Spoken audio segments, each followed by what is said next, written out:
Okay, here we are. Good morning and welcome to our midweek show.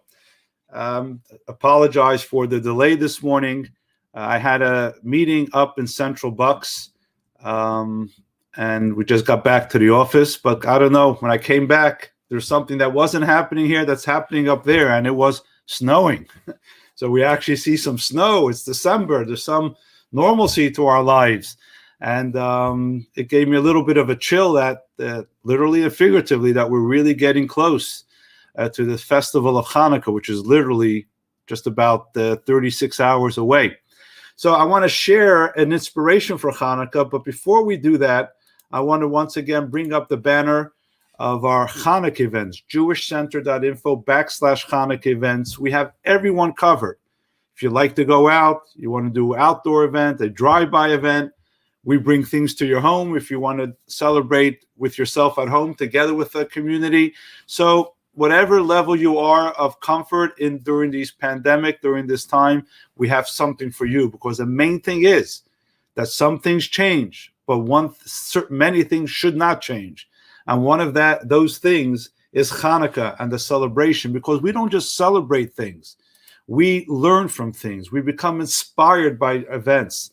Hanukkah isn't just something we remember from the past, but we draw energy from our holidays, meaning and inspiration. So certainly this year we can't go less. We have to do more. So make sure you go to the website, find out a program that talks to you, tune in so you can bring everything into your life and make it a meaningful Hanukkah. So as we're preparing the menorahs, and we have a large menorah outdoors, we're delivering about 100 menorahs to people that are going to be staying indoors, and many in between.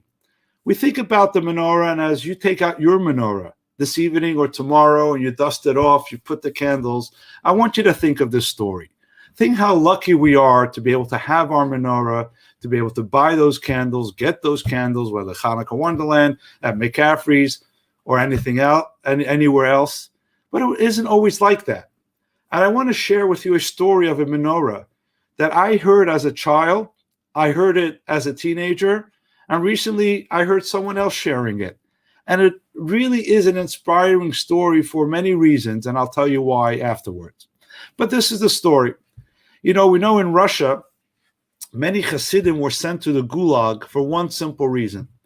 Because they refused to bend, and they continued having their Jewish education, underground schools for the children, to keep that spark of Judaism alive for the next generation. And many Hasidim were caught having underground synagogues, mikvahs, schooling, yeshivas. And one of these Hasidim were in the Gulag. And it was Hanukkah. And every year of his life, he lit the menorah. He had his menorah, he had his oil, he had his wicks, he had a match. And Hanukkah was beautiful. This Hanukkah, it was dark, it was gloomy, away from family, away from community, and he didn't have his Hanukkah menorah. Not only didn't he have his own Hanukkah menorah, there was no Hanukkah menorah to be gotten. The Russian authorities would never, ever bring him the menorah or allow him to light the menorah. So what did he do? Hanukkah couldn't go by because, as I said earlier, we don't do things just to remember something that happened. In Judaism, every mitzvah and every ritual is a reservoir of energy that we bring into our life when we observe. And this chassid knew that this Hanukkah, he needed Hanukkah more. He needed that little light, that little flame to spark something inside of him to bring him the warmth. What was he going to do? And it was bothering him for a number of days, weeks before Hanukkah. Until he came up with a plan. And he realized from the food that he gets every morning, he can somehow create his own menorah. A little unconventional, maybe not that practical, but every morning they would give butter for the prisoners to eat. And every once in a while, they would even give a potato. So he started collecting these potatoes a week before, and he collected 4 potatoes. And the margarine, he figured every day he has margarine, or it wasn't margarine back then, the butter, he would be able to use that. And when butter since it's a fatty substance, he would use that for the oil. And he cut the potato in half, carved out a little void, a little hole, and he would put the margarine in there. That would be his oil. But he had a problem. You can't just light oil. You need a match and you need a wick. Where was he going to get that wick? And he was bothered until he realized, you know what?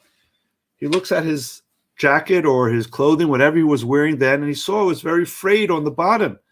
So he started to take out certain threads and spun it or wound it up, and there he had his wick. So now he had the holder, a menorah of potatoes. He had his oil, which he would use from his daily rations of the butter, and he had his wick. But where's he going to get a match? Luckily, certainly back in those days, I'm sure these days too, his guard, his gulag guard, whatever they were called, was a smoker. And how does a smoker light his cigarette? With a match. So he was able to barter some of his food with the guard to get a match. So here he had his menorah. He had his oil, he had his wick, and he had his match. And as he said, he had one of the most meaningful menorahs at Hanukkah that he has ever had in his life. Why? I think the reason why is because many times we buy a menorah in the store. We buy the candles in the store or the oil. We buy the matches.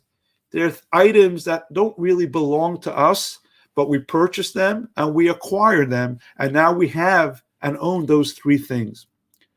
In his case, it was the other way around.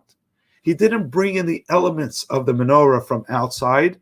He took what he had, and from with what he already had, he was able to create a source of light, a source of that menorah flame that lit in his life for that year and obviously for many years to come. And this, my friend, is the message and inspiration that was always heartwarming to me. When you light the menorah tomorrow night and for the next 8 nights, I want you to think about the flame that exists within you.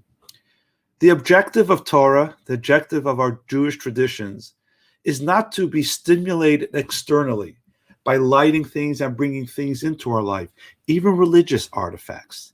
The objective is to use these elements to find a spark within ourselves.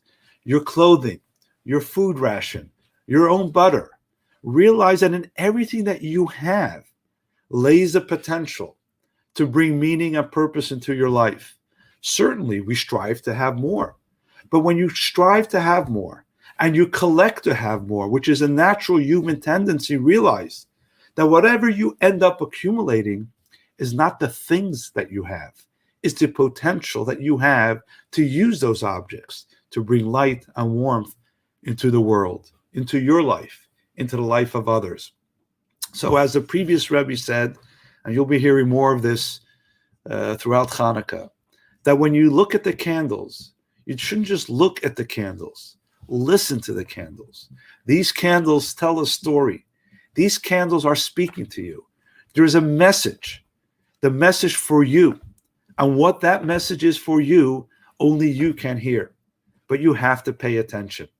And hopefully this message, that the idea of the candles, the flame, the warmth, the purpose, the excitement, is something that exists in your jacket, in your food, in the things you already have, will inspire you to look at what you have now.